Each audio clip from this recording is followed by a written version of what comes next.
राम राम राम राम राम राम राम राम राम। हे नाथ, हे मेरे नाथ, आपको भूलू नहीं। लोग बोलो। यदृक्षालाभ संतुष्टो द्वन्द्वातीतो विमत्सरः समय सिद्धाव सिद्धो च कृत्वापि न निबध्यते। और 48वां बोलो दूसरे का। योगस्थ कुरु कर्माणि संगम त्यक्त्वा धनंजय सिद्ध सिद्ध्यो समो भूत्वा समत्वं योग उच्यते। और बोलो 18वें का। 18वें का मुक्त संगो न हमवादी धृत्युत्साह समन्वित सिद्ध सिद्ध्यो निर्विकार कर्ता सात्विक उच्यते। ये 3 श्लोक बड़े काम के हैं। ये समता के श्लोक हैं। गीता जी कहती है कि समता आ गई ना तो सब कुछ आ गया। और महाराज जी ने तो आज इसको इतना बढ़िया बता दिया कि आप विचार कर लो कि मेरे जीवन में समता आ जाए, मैं समता को प्राप्त हो जाऊं, मेरे समता ऐसा आ जाए। देखिए नारायण नारायण। तो देखिए कि आज की सत्संग अगर ठीक से हम लोग सुने ना तो अभी बहुत बड़ा लाभ होगा हमें। क्या कहा महाराज जी ने? 3 श्लोक के बारे में बार बार बताया कि हमारे जीवन में एकदम यह है कि हम ये परिस्थितियों को लेकर के सुखी दुखी न हो। सामने जो घर में, परिवार में, शरीर में बीमारी आ जाए, कोई मर जाए, धन चला जाए, कोई ऐसी दुर्घटना हो जाए, बड़ी भारी आफत आ जाए, उसमें हमें विचलित नहीं होना है। अब विचलित नहीं होना है, बोले विचलित तो हो जाते हैं, क्या करें? तो महाराज जी ने कहा कोई बात नहीं, घबराओ मत। आप विचार कर लो इसका कि हमें विचलित नहीं होना है। ये ठीक से जचा लो कि हमें विचलित नहीं होना है, और हो गए तो इसकी कोई परवाह मत करो। बड़ा भीतर में बिठा लो। तो महाराज जी ने कहा अक्सर सीखते हैं ना, कह ख गए गए, अक्सर सीखते हैं तो अक्सर सीखते हैं तो अक्सर सीखते हैं तो अक्सर सीखते हैं तो पहले बोले इससे पढ़ने से क्या होगा, ए बी सी डी, इसे बोलने से अंग्रेजी थोड़ी आ जाएगी। बोले आ जाएगी, तुम सीखो तो सही। और फिर सीख जाता है। तो अब विचार ये कर लिया कि नहीं, हमें सुखी दुखी नहीं होना है, अनुकूलता प्रति राजी नाराज नहीं होना है, न राग द्वेष नहीं करना है। बस ये विचार में जता लो, हमारा हरदम किसी से दूसरे से पंचायत नहीं है, हमारे जीवन का ध्येय यही है। तो ये पक्का कर लो ना तो बहुत बड़ी बात। अब महाराज जी सत्संग शुरू करते हैं। आपको सार बात महाराज जी की मेरे समझ में आई है वो बताए हैं, और आपके कोई समझ में आए तो वो बता दीजिएगा। एक हमारे बड़ी भारी भूल क्या हो रही है, एक बड़ी भारी भूल ये हो रही है कि हम यहाँ स्थायी रहने के, हम यहाँ ही रहेंगे ऐसे, ये ऐसा दिखना चाहिए कि हम स्थायी नहीं है। हमें उल्टा दिख रहा है कि हम यहाँ रहने वाले हैं, तभी तो हमें दुख होता है। अब रहना ही नहीं है तो यहाँ पर हमारी कोई जगह ही नहीं है, हमारा कोई साथ रहने वाला ही नहीं है, नया शरीर भी साथ रहने वाला नहीं है। जब हमें ये पता चल जाएगा तो किस बात का हमें वो दुख नहीं होगा जो स्थायी रहने वाले को दुख होता है ना। अब बालक को, छोटा बच्चा होता है, उसको थोड़ा सा डराते हैं, थोड़े से मतलब थोड़ा सा एक थप्पड़ भी लगाते हैं तो बहुत जोर से रोता है। वो अपने को इतना उसमें मतलब है कि ज्यादा उसका जानता नहीं है, अज्ञान है, मूर्ख है। लेकिन जो जो बड़ा होता है तो कुछ कुछ बात होता है तो वो वैसी बात नहीं रहती है। छोटी छोटी बातों में राजी नाराज हो जाता है। तो थोड़ा समझदार होता है तो वो बात फिर उतना वैसी बात नहीं रहती है जो बचपन में रहती थी। तो कहने का मतलब वो क्या है कि एकदम हम लोग जितना स्थायी मानेंगे ना इसको, उतना ही फंसेंगे। तो ये बात निश्चय कर लेना अपने को कि हम स्थायी रहने वाले नहीं है, या कोई स्थायी रहने वाला नहीं है। इससे बहुत बड़ा लाभ होगा। और एक बात और है, स्थायी रहने की बात तो छोड़िए, अचानक जाना पड़ेगा तब क्या होगा? हमने साधन भजन किया नहीं, हमने क्षमता आई नहीं, राग द्वेष रहे और रहे तो हमारी क्या कैसी दुर्गति होगी? कब बनेगा मनुष्य शरीर का मौका, कब आएगा और कब मिल करके कैसे बनेगा, कैसी संगत मिलेगी फिर अगले जन्म में? मिलेगी कि नहीं मिलेगी? बड़ी मुश्किल हो जाएगी और जाना पड़ेगा अचानक। कोई भी हमारी जितनी उम्र है, 100 वर्ष की उम्र में, कोई भी ऐसा घंटा मिनट बार तिथि ऐसा नहीं है कि इस तिथि बार में मरने की संभावना नहीं है। मरना नहीं, मरने की रिवाज तो हरदम है। 100 वर्ष के उम्र में कभी भी मर सकता है आदमी। अभी ऐसी बात होने पर भी हम किस बात पर निश्चिंत हो रहे हैं पता नहीं है। कितनी मूर्खता हो रही है, कितने बड़े बड़े मतलब अन्याय कर रहे हैं, हम विचार ही नहीं करते। और मन में आती है ऐसे कर लेंगे, ऐसा मकान बना लेंगे, ऐसा हमारे मतलब है कि पुत्र हो जाएगा, ऐसा धन हो जाएगा, ऐसे हमारी प्रतिष्ठा हो जाएगी, ऐसे काम करेंगे, ऐसे कर लेंगे, ऐसे व्यापार कर लेंगे, तरह तरह की करिष्यामी करिष्यामी करिष्यामी, इसमें ही लग गए रात और दिन। मकान में, घर में, शरीर में, अपने पालन पोषण में ही लग गए, धन कमाने में ही लग गए। और वो भूल गए कि यहाँ मरने की जगह है, ये तो मृत्यु लोक है, यहाँ रहने वाला कोई नहीं है। वो भूल गए। मरीश्यामी की विस्मृति, मरीश्यामी की विस्मृति कि आपके लड़का हुआ है, कि लड़का बड़ा होगा कि नहीं होगा पता नहीं है, बड़ा होगा कि नहीं होगा संदेह है। ये बड़ा होकर के कोई पढ़ेगा लिखेगा कि नहीं लिखेगा, बोले संदेह है। ये कमाएगा कि नहीं कमाएगा, संदेह है क्या, संदेह है। बोले ये बाल बच्चे होंगे कि नहीं होंगे पता नहीं है, शादी ब्याह हो कि नहीं हो इसका पता नहीं है।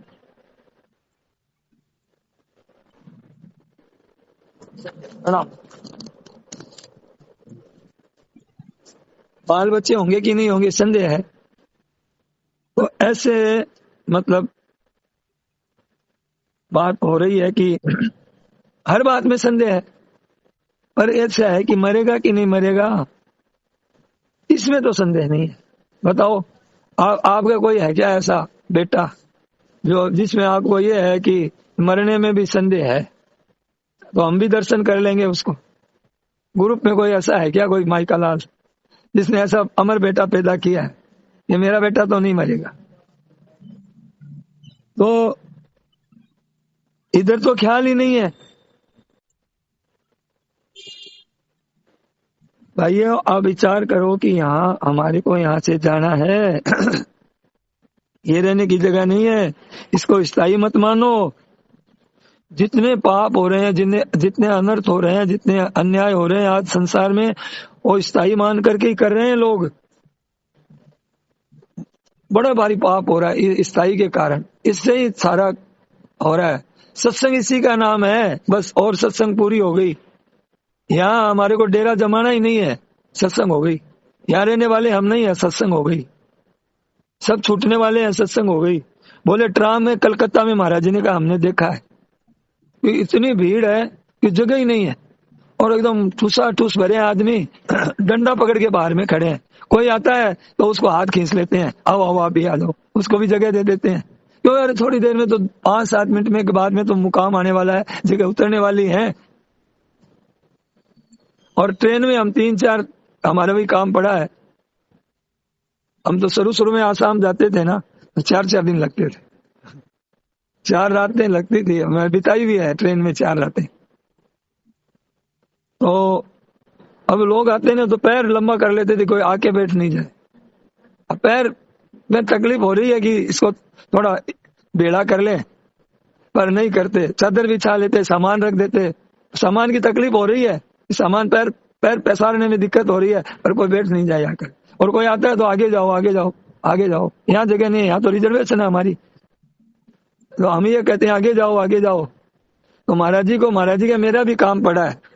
पहले तो मेरे को चढ़ने ही नहीं दिया, आधी रात का समय था, कोई कहीं से चढ़ा था मैं, मेरे पास रिजर्वेशन भी था, पर उसी में सब लोग बैठे थे और मैं खड़ा रहा रात भर।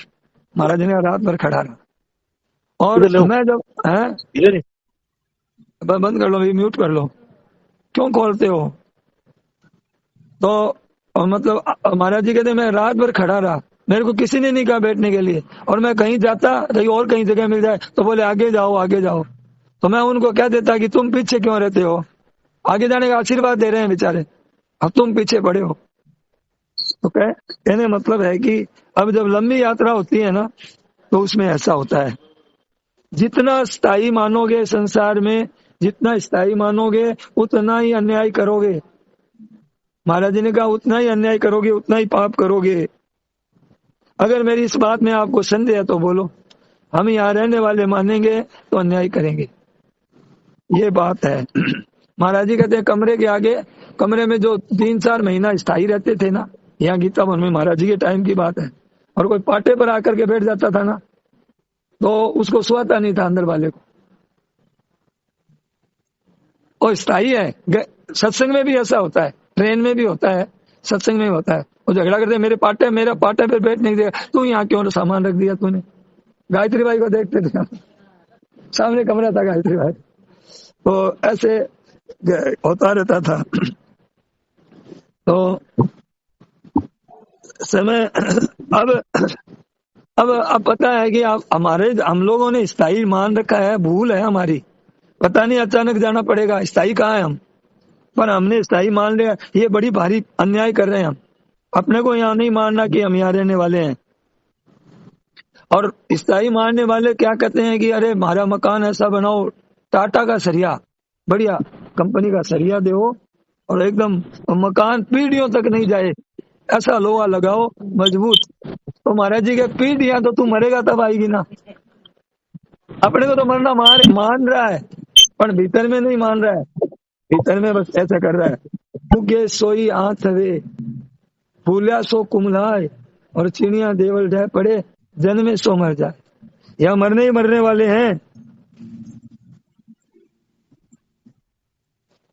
तो नई बात क्या हो गई, सुख दुख तो आता ही, परिस्थितियां तो आती रहती है, कोई हाथ की बात थोड़ी है हमारी परिस्थितियों को बदल दे हम।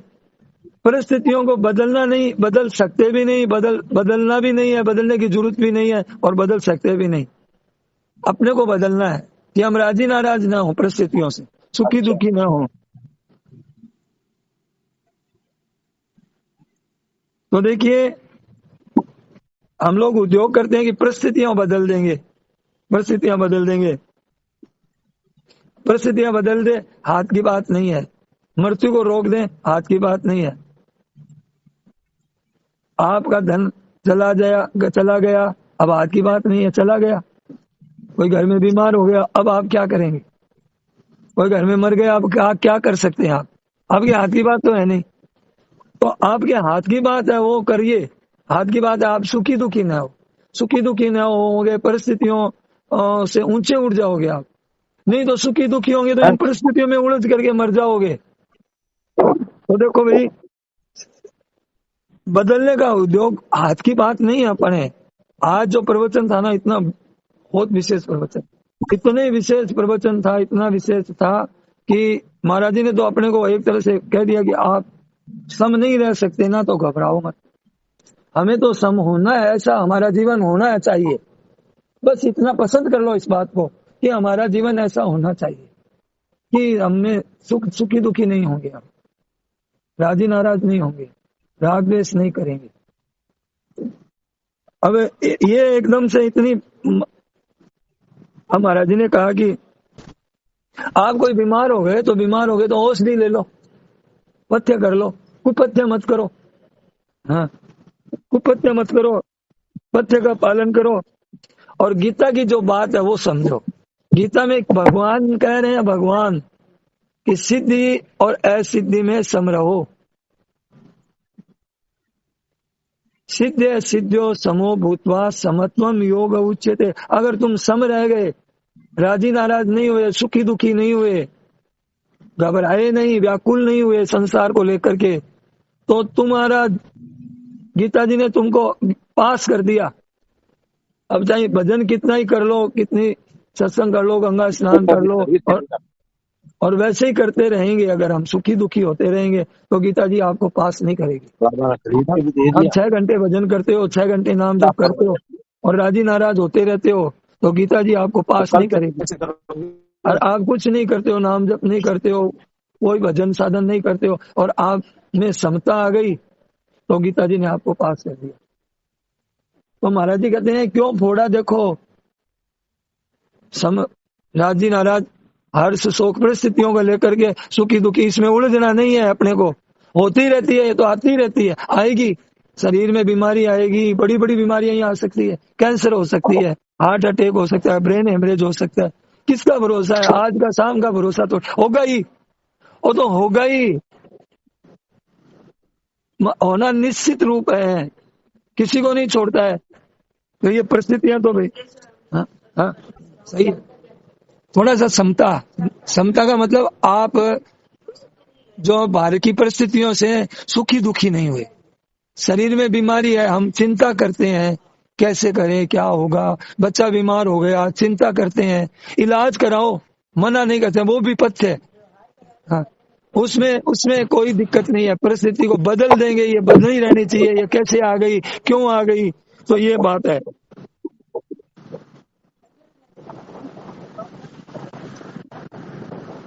तो ये बात बताई है कि मतलब अब उसका चिंतन करते हैं, चिंता करते हैं, क्या होगा, कैसे होगा, जो होगा सो होगा, जो होने वाला ही होगा। बड़े बड़े राजा महाराजा हुए हैं, उनके भी ऐसी परिस्थितियां आई है। सदुपयोग करने के लिए गीता जी कहती है कि सदुपयोग करो परिस्थिति का। अब दुखदायी परिस्थिति आई है ना हमारे, तो दुखदायी परिस्थिति में मैं ठीक हो जाऊं, ये इच्छा रहती है। ये इच्छा छोड़ दो, ठीक होने का प्रयत्न करो, लेकिन इच्छा मत रखो। बोले इच्छा नहीं रखने से ठीक कैसे होंगे, एकदम झूठी बात। इच्छा रखने से ठीक हो जाएंगे क्या? इच्छा रखने से मन में आएगी कि और अशांति हो जाएगी। इच्छा नहीं रखनी है, उपाय करना है, प्रसन्नता से इलाज करना है, हंसते हुए। हाय हाय करने से नहीं होता है, हाय हाय छुड़ाने के लिए कहते हैं गीता जी। क्योंकि बात है कि ये कोई बड़ी बात नहीं है, ये तो आती रहती है। भगवान ने क्या किया कि हद कर दी, क्या हद कर दी कि इतना बढ़िया समझा है कि 62, 63, 64, 65 श्लोक बोले महाराज जी ने। क्या कहा? प्रसन्न चेतो हयासु बुद्धि परिहवतिष्ठति। जिसकी बुद्धि प्रसन्नता है, जिसके भीतर में प्रसन्नता है, वो इस बहुत जल्दी परमात्मा में वो उसको बात ठहर जाती है, परमात्मा की प्राप्ति हो जाती है। प्रसन्न चेतो यासु बुद्धि परिहवतिष्ठति। अपने स्वरूप में अपना ज्ञान हो जाता है, अपना ज्ञान हो जाता है, अपना असली ज्ञान हो जाता है। अपने पास जो ज्ञान है ना, उसका पता लग जाता है। कब? प्रसन्न रतो विषयान पुंस ध्यायतो विषयान पुंस संगस्ते सुख जायते संगा संजायते काम का। हमने विषयों का चिंतन किया, चिंता की संसार की, और हमारा मन इतना भटक गया। ध्यायतो विषयान, चिंतन करने मात्र से हमारा पतन हो गया। शांत देखिए, हम परिस्थितियों को लेकर चिंता करते हैं, चिंतन करते हैं, तो हम उस रास्ते से भटक जाते हैं। ध्यायतो विषयान पुंस, विषयों का चिंतन इतना खराब बताया, विषयों का भोग इतना खराब नहीं बताया। गीता कह रही है, मैं नहीं कह रहा हूं। ध्यायतो विषयान पुंस संगस्ते सुपजायते। चिंतन किया तो मन में आएगी कि ये भोग तो मेरे को मिलना चाहिए। संगत उसकी मन में आएगी, संगत समझाते काम है, उसे कामना पैदा होगी। कामना पूर्ति हो गई तो हमारे को और भोग मिले, और कामना पूर्ति नहीं हो तो क्रोध आएगा, और क्रोधात भवति सम्मोह है, क्रोध आने से मुंह पैदा हो जाएगा, मुंह होने से स्मृति नाश हो जाएगी। स्मृति नाश होने से क्या होगा? पतन हो जाएगा। इतनी देर कहने में लगी है, पतन होने में इतनी देर नहीं लगेगी। पर वही आगे के श्लोक कहते हैं, क्या कहते हैं? राग द्वेष वियुक्त स्तु विषयान इंद्रिय शरण। राग द्वेष से रहित और विषयों का सेवन करने पर भी राग द्वेष नहीं है भीतर में, राग द्वेष नहीं है। हाँ हाँ हाँ हाँ, वो बहुत खराब है, वो खराब है। खा लियो, भोजन कर लियो, अमुक चीज मिलनी चाहिए। अब भोजन में बैठे अभी की चीज की, अमुक चीज की चिंता करा, वो गड़बड़ है। अमुक चीज मुझे मिली नहीं, अमुक चीज मुझे मिलनी चाहिए, तो ये गड़बड़ हो जाती है। तो कहने का मतलब यह है कि क्रोधात भवति समूह है, समूह स्मृति विभ्रम है, स्मृति भ्रंशात बुद्धिनाशो, बुद्धिनाशात प्रणश्यति। और गीता जी का कौन सा अध्याय का श्लोक है? ये अध्याय दूसरा, श्लोक संख्या 62, 63, 64, 65, 4 श्लोक है। ये एक ही नहीं है, 4 श्लोक है दूसरे अध्याय का, 62, 63, 64, 65। अब क्या कहते हैं आगे कि राग द्वेष युक्त विषयान इंद्रिय शरण आत्मवशैर विधेय आत्मा प्रसादम अधिगच्छति। चिंतन करने से, चिंता करने से यह दशा हुई हमारी, पतन हो गया हमारा। और हम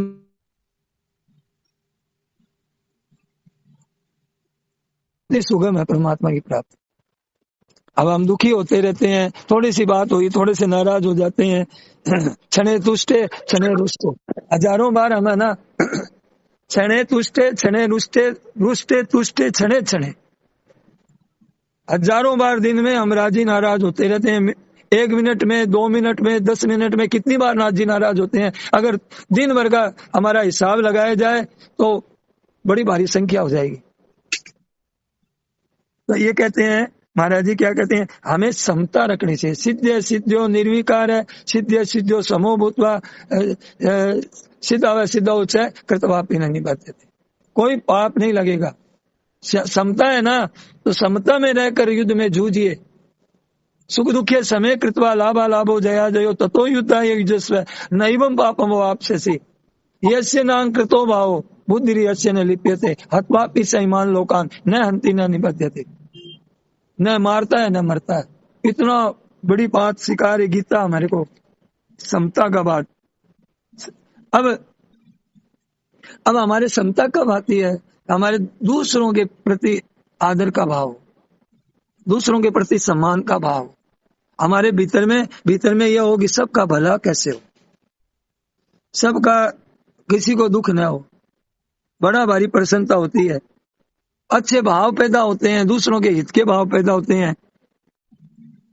तो हमें सम रहना है।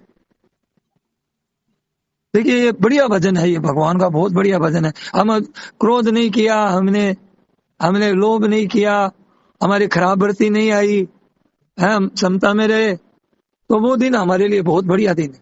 वो भजन है हमारा, असली भजन हो गया। असली भजन वो है।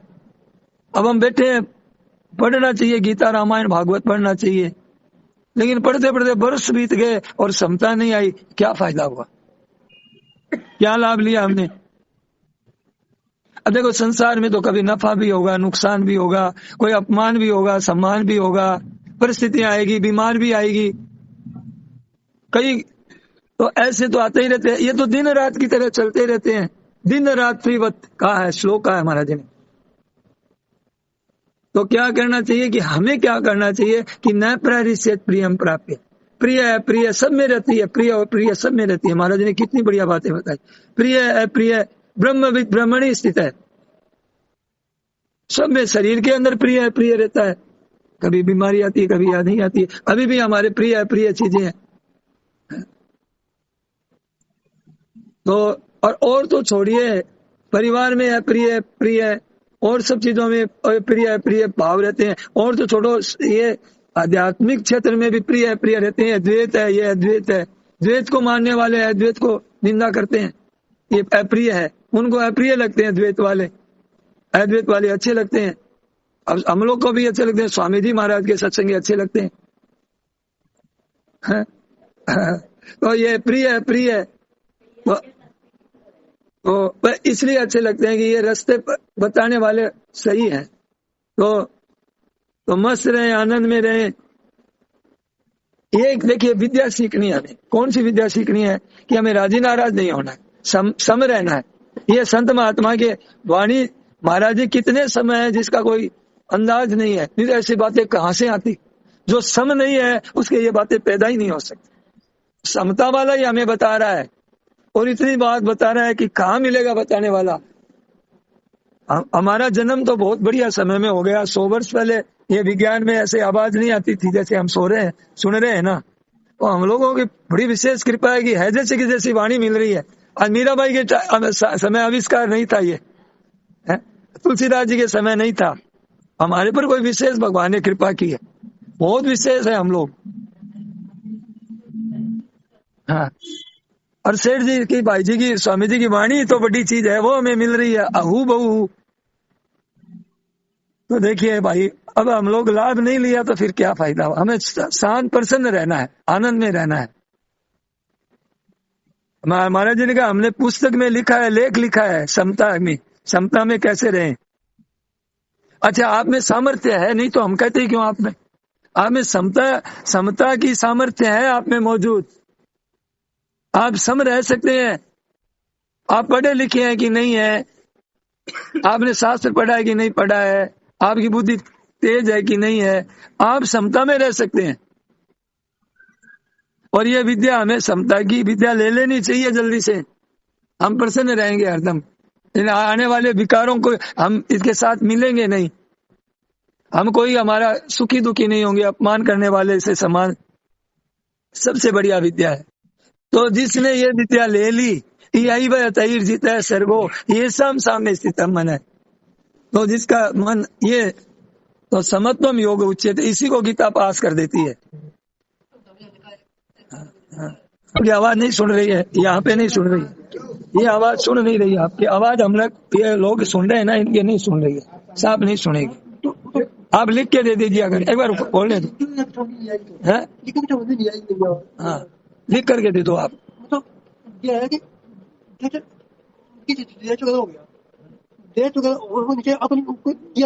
अपने को याद ही नहीं आती है, तो अपन जितना निकाल कुछ करेंगे उतनी उल्टी ज्यादा बेहतर ही वो।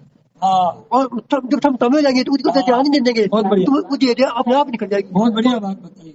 ये कह रहे हैं, हाँ ये अनुभव किया है कि मेरे अनुभव की बात है कि हम जितना हम ज्यादा दबाने की चेष्टा करेंगे और नहीं आनी चाहिए, द्वेष नहीं होना चाहिए, तो वो ज्यादा आएगी, हाँ, और ज्यादा अंदर बैठ जाएगी, और उसको पक्का करते हैं हम। हाँ, और हम अगर सब में आ जाएंगे कि ये तो रहेगी नहीं, ये द्वेष रहेगा नहीं, क्यों तो मैं इसको दबाऊं, हाँ ध्यान नहीं देना चाहिए, ठीक बात है। तो ये बात बताई कि तो ये परिस्थितियां टिकने वाली नहीं है। आज हमारी परिस्थिति आई, देखो कितनी भी परिस्थितियां आती है जीवन में आई और हम घबराए और वो चली गई, रही नहीं, तो उस समय ये देख लो कि वे रहेगी नहीं, क्यों हम घबराए, अपने आप ही चली जाएगी। हमारे अब कितने दुख की परिस्थिति देखी है हमने, दुख की परिस्थिति है, अब वो दुख है क्या?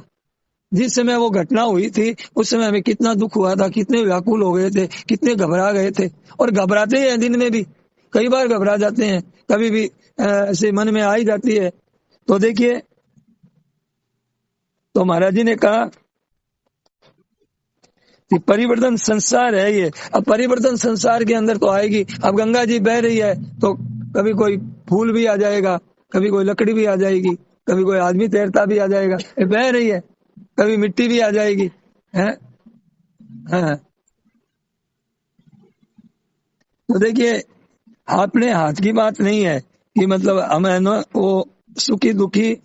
अब एक बात बताई कि राम जी की बात बताई कि राम जी को बस राज तिलक होने वाला है, पूरा सज गया है अयोध्या, और इतना आश्चर्य की बात है कि मतलब चक्रवर्ती सम्राट बनने वाले, और घटना एकदम ऐसी उल्टी कि अरे वो तो दूर, अरे कम से कम रात तिलक नहीं देते तो घर में तो रहने देते, क्या नहीं, घर में नहीं रहने देंगे। 14 वर्ष का वनवास, और वनवास भी कैसा है? राम जी को नहीं लिया।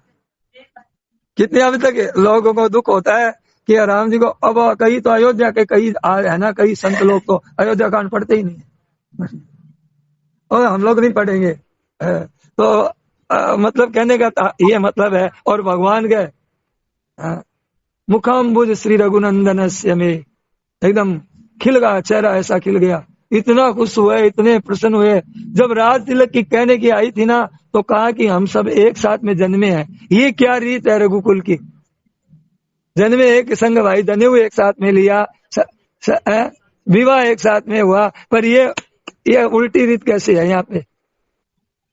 और जब वहां हुआ ना तो बोले कि तुम लक्ष्मण यहीं रहो, सीता जी यहीं रहो, तो सब भाई यहीं रहो, मैं अकेला जाऊंगा वनवास, अकेले। कितनी देखो प्रसन्नता। मुखाम्बुज श्री रघुनंदन से में सदास्तु सा मंगल प्रदय, मेरे को वो मंगल करने वाले, ऐसा प्रसन्न चित्त। ये संत महात्मा में बताते हैं, समता की बात बताई आज। तो भैया ये है, अब ये सत्संग आज का यही है।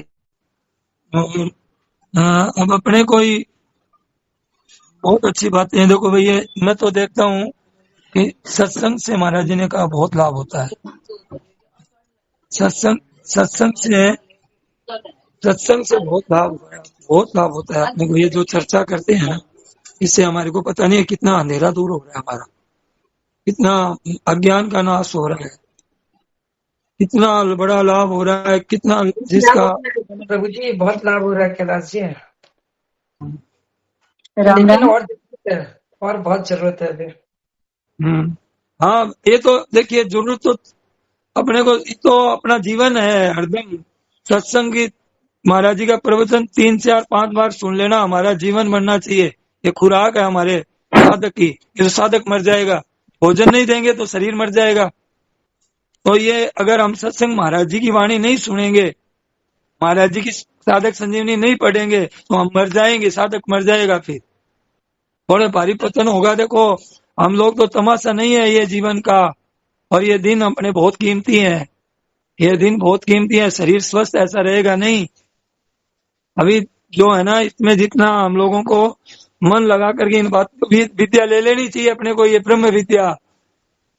हमें राजी नाराज नहीं होना है इस परिस्थितियों को लेकर के। नहीं तो शरीर बीमार होता है ना, तो मैंने सुना है, अभी देखा भी है कि आदमी जो ज्यादा सुख आराम में रहता है, शरीर बीमार हो जाता है ना, तो वो गालियां निकालने लग जाता है, बड़ा क्रोध आता है, पागल हो जाता है। वो पागल चीजों को उठा पटकता है, घर वालों को परेशान करता है। कारण क्या हुआ कि स्वस्थ अवस्था में मतलब इन बातों को नहीं समझा। जो स्वामी जी महाराज कहते हैं अभी हमारा शरीर स्वस्थ है, इन स्वस्थ शरीर में इन बातों को हम नहीं समझेंगे तो उस समय सहन नहीं होगा हमारे से। जब धक्का लगेगा काल का तो इज्जत रहेगी नहीं। महाराज जी कहते हैं जब काल का धक्का लगेगा ना, ये सब धरा रह जाएगा, धन मकान कोई साथ आएगा नहीं, शरीर भी साथ नहीं देगा तो और कौन देगा साथ। तो उस समय क्या है कि उस समय एक भगवान ही रक्षा करने वाले हैं। भगवान ही साई रघुवीर ठाकुर जी आएंगे, ठाकुर जी रक्षा करते हैं। और वही अपने को अपना संतुलन बनाए रखना है अपने के जीवन में। अपने जीवन का हमें संतुलन बनाए रखेंगे ना, छोटी छोटी बातों में, बड़ी बड़ी बातों में भी रह जाएगा। क्रोधित नहीं होंगे, कोई अपना सहन करते रहिए। बस सबसे बढ़िया चीज है सहन शक्ति। ये वो कितना व्यापारी कितना सहन करता है, दिन भर ग्राहक आते हैं, कोई कुछ बोलता है, कोई कुछ बोलता है, पुलिस वाला आ जाता है तो डरता है एकदम से, और कितना सहन करता है। सहन करने से वो काम व्यापार चलता है। तो हम लोगों को तो वो तो रुपयों के लिए सहन करता है, हमें तो परम लाभ के लिए और अपने जीवन को पवित्र बनाना है एकदम से सजग होकर के। हम